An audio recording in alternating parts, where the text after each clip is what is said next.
तो गाइस आज हम लोग फ्रिक्शन पढ़ेंगे जो क्लास 12 है ना। इसका बहुत इंपॉर्टेंट चैप्टर है, ठीक है। तो हम लोग एक एग्जाम्पल से समझते हैं। ये एक चुनमुन सा लड़का ये किसी भी सरफेस पे दौड़ेगा तो इसका पैर सरफेस से टकराएगा। और हमारा सरफेस क्या है? हमारा अर्थ। तो ये अर्थ को बैकवर्ड फोर्स लगाएगा रन करते टाइम, याद रखना। ये अर्थ को बैकवर्ड फोर्स लगाएगा रन करते टाइम।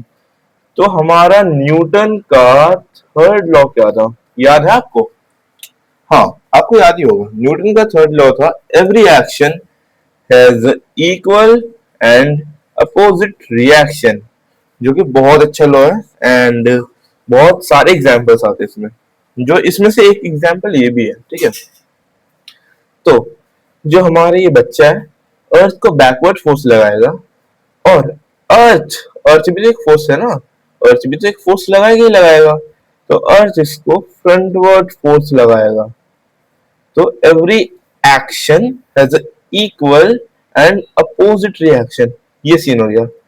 तो ये मान लो सरफेस है, ये बच्चा, इसने अपने पैरों से बैकवर्ड फोर्स लगवाई, फ्रंट में गया, सिंपल। तो अब मैं समझाता हूं कि इस बच्चे का मान लो ये पैर है नॉर्मल, ठीक है।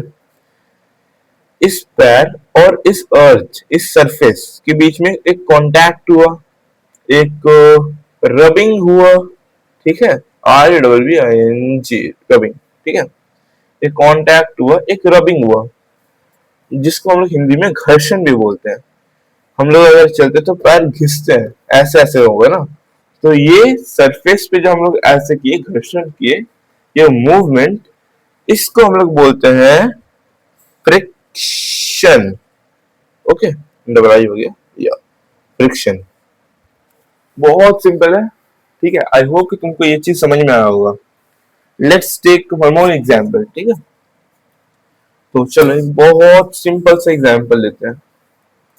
एंशियंट टाइम में जब हम लोग सब बंदर थे, तो हम लोग पहले कैसे आंखें इन्वेंशन किए थे, मैं बताता हूँ। जैसे ये सारी लकड़ियां हैं, सूखी लकड़ियां। तो इसमें से ये एक लकड़ी इन सभी लकड़ियों से घिरी हुई रहती है। और ये लकड़ी रोल होती है, रोल होती है, रोल होती है। यहाँ से किसी का हैंड होता है, उस लकड़ी को घुमाते घुमाते घुमाते घुमाते घुमाते घुमाते घुमाते जो फ्रिक्शन आया, जो एक लकड़ी इतने सारे लकड़ियों के बीच में घिसी है, वो घूमी है, तो उनमें एक घर्षण पैदा हुआ, बहुत सारा घर्षण पैदा हुआ, जिसके कारण स्मोक्स निकला एंड फायर आया।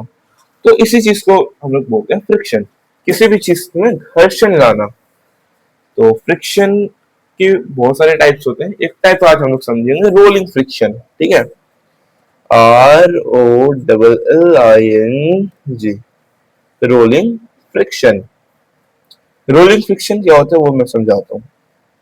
इसका भी एक एग्जांपल लेते हैं ना। जैसे ये हमारा सरफेस है, फिर से ये हमारी मस्त सी गाड़ी, मस्त तो नहीं दिख रही बट अच्छी है, ठीक है। ये हमारी गाड़ी, थोड़ा हम लोग ऊपर रखेंगे गाड़ी को क्योंकि हम लोग को समझना है। तो जब गाड़ी चलेगी तो बैकवर्ड फोर्स लगाएगी, ऐसे चलेगी ना, इस डायरेक्शन में। सो बैकवर्ड फोर्स लगाएगी गाड़ी। तो जब बैकवर्ड फोर्स लगाएगी तो हमने अभी पिछले एग्जांपल में क्या समझा कि जो अर्थ रहता है वो न्यूटन का थर्ड लॉ भी फॉलो करता है, ठीक है। बहुत सारे लॉज वैसे फॉलो करते हैं, बट उसमें एक न्यूटन का थर्ड लॉ भी है कि every action has a equal and opposite reaction. तो जब बैकवर्ड फोर्स लगेगा गाड़ी के द्वारा, तो अर्थ इसको फ्रंट में ढकेलेगा।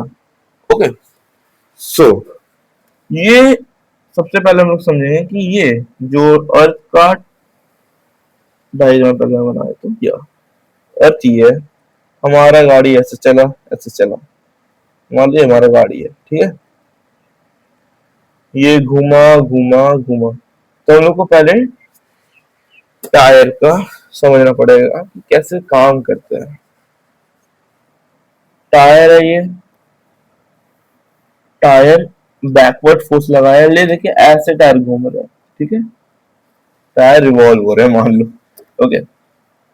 सो ऐसे टायर घूम रहे हैं, तो ये रोल हो रहा है ना, एक टाइप में अगर देखा जाए तो ये रोल हो रहा है, तो इसको बोलते हैं रोलिंग फ्रिक्शन। जो रोल होके किसी भी सरफेस के बीच में घर्षण पैदा करे, उसको बोलते हैं रोलिंग फ्रिक्शन। बहुत इजीली मैंने आपको ये चीज समझा दिया।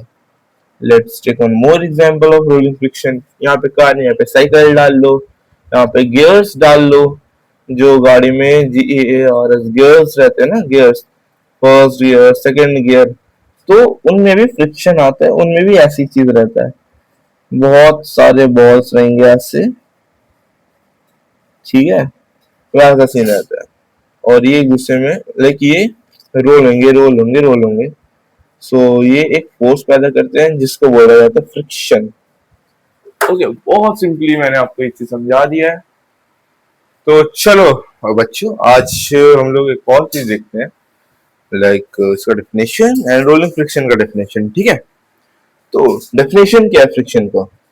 तो फ्रिक्शन का डेफिनेशन है, force of friction is a contact force and always act along the surface in a direction opposite to that of the motion of the body।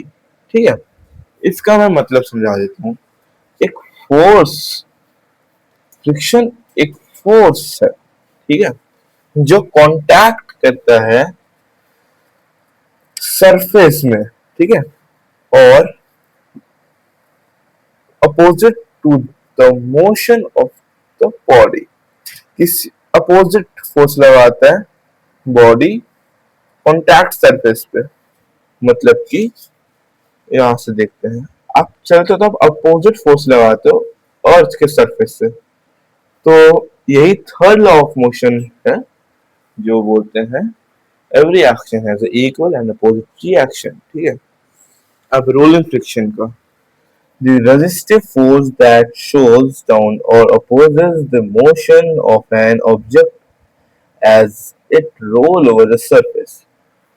इसके और इसके डेफिनेशन में बस इतना अंतर है कि ये रोल होता है और आगे बढ़ता है, और इसमें है कि ये घर्षण तो दोनों पैदा कर रहे हैं, बट ये चल के आगे बढ़ता है और ये रोल हो गया।